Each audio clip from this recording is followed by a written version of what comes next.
நாம மனம் திரும்பணும் என்பதனால நமக்கு நல்லதை செய்கிறார். தமிழ் அவ்வளவு தெளிவா வரல, இங்கிலீஷ்ல the kindness, the goodness of God leads us to repentance. அப்போ சில நேரம் நீங்க யோசிச்சிருப்பீங்க இல்லையா, சில நேரம் நம்ம கெட்டது செய்யறப்போ கூட கடவுள் தொடர்ந்து நமக்கு நல்லது செஞ்சுக்கிட்டு இருக்கிறாரு. பார்த்துருக்கீங்களா? யோசிச்சிருக்கீங்களா? சில நேரம் நம்ம ஏதாவது அவருக்கு விரோதமா செஞ்சிட்ட பிறகு கூட நல்லது நடந்துகிட்டு இருக்கு வாழ்க்கையில. நம்மளே ஆச்சரியப்படுறோம், ஐயோ ஏதோ பயங்கரமா நடக்கும் நினைச்சோம், கடைசியில் நல்லது நடந்துகிட்டு இருக்கு. இதை வச்சுக்கிட்டு சிலர் எப்படி நினைக்கிறாங்க, ஓஹோ அப்போ நான் செய்யற கெட்டதெல்லாம் ஓகே போல இருக்கு, கடவுளுக்கு சர்டிபிகேட் கொடுத்துட்டாரு. முட்டாள்தனம். ஏன் அவர் தொடர்ந்து நல்லவரா இருக்கிறார்னா, நாம மனம் திரும்புதலுக்கு நேராய் நம்மை நடத்தும்படி, தேவ தயவு நீ குணப்படும்படி உன்னை ஏவுகிறது. 4ஆம் வசனம். ஆனா 5ஆம் வசனத்துல பவுல் சொல்றாரு, உன் மன கடினத்தினால உனக்காக கோபாக்கினை குவித்து கொள்ளுகிறாயே. யூதர்களுக்கு பேசுறாரு, மனம் திரும்பாத யூதர்களுக்கு பேசுறாரு.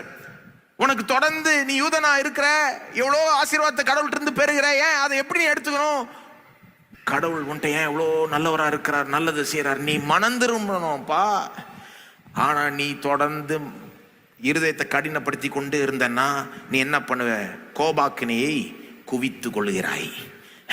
அப்ப கடவுள் ஏன் நமக்கு நல்லவரா இருக்கிறாரு? நாம மாறணும். அவர் நல்லவரா இருக்கிறார்ன்றத பார்த்தே நாம் அவர் பக்கம் சாயணும்ன்றத அவர் விரும்புகிறார். ஆனா ஒரு மனுஷன் இல்ல, முடியவே முடியாது, நான் கடவுளை அம்மவே மாட்டேன் அப்படின்னு அப்படியே போயிட்டு இருந்தான்னா அவன் என்ன பண்றான்? தனக்கே கோபாக்கினியை குவித்து கொள்ளுகிறான். என்னங்க, சிம்பிள் தானங்க? அல்லது இதே லாஜிக் யோவான் 3:17-19 இருக்கு பாருங்க. யோவான் 3:17-19 பேசிக்கா என்ன சொல்றாரு? இயேசு தான் சொல்றாருங்க. யோவான் 3:17-19 இயேசு என்ன சொல்றாருன்னு சிம்பிளா சொல்லிடுறேன். இயேசு என்ன சொல்றாரு? ஏப்பா, பிதா குமாரனை ஏன் உலகத்துக்குள்ள அனுப்பினார்? ஜனங்களை ரட்சிக்கும்படி அனுப்பினார். ஆக்கினைக்குள்ளாக தீர்க்கும்படி இல்ல, ரட்சிக்கும்படி அனுப்பினார். ஆனால் 19ஆம் வசனத்துல சொல்றாரு, சிலர் ஒளியை பார்க்கிலும் இருளை விரும்பினதனால அந்த ஆக்கினைக்குள்ளாக தீர்க்கப்படுகிறார்கள். அதாவது உலகத்துக்கே ஒளியா இருக்கிற இயேசுவை ஏன் தேவன் அனுப்பினார்? எல்லாருக்கும் ஒளி தரும்படி, எல்லாரையும் ரட்சிக்கும்படி. ஆனா இந்த ஒளி வந்த பிறகும் சிலர் ஒளிக்கு பதிலாய் இருளையே விரும்பினார்களே. இல்ல, இந்த ஒளி வேண்டாம், நாங்க இருளே இருந்துக்கிறோம். ஏன் விரும்பினாங்க? 19ஆம் வசனத்தில் காரணமும் கொடுக்கிறார். தங்களுடைய செய்கைகள் தீய செய்கைகளாய் இருந்தது.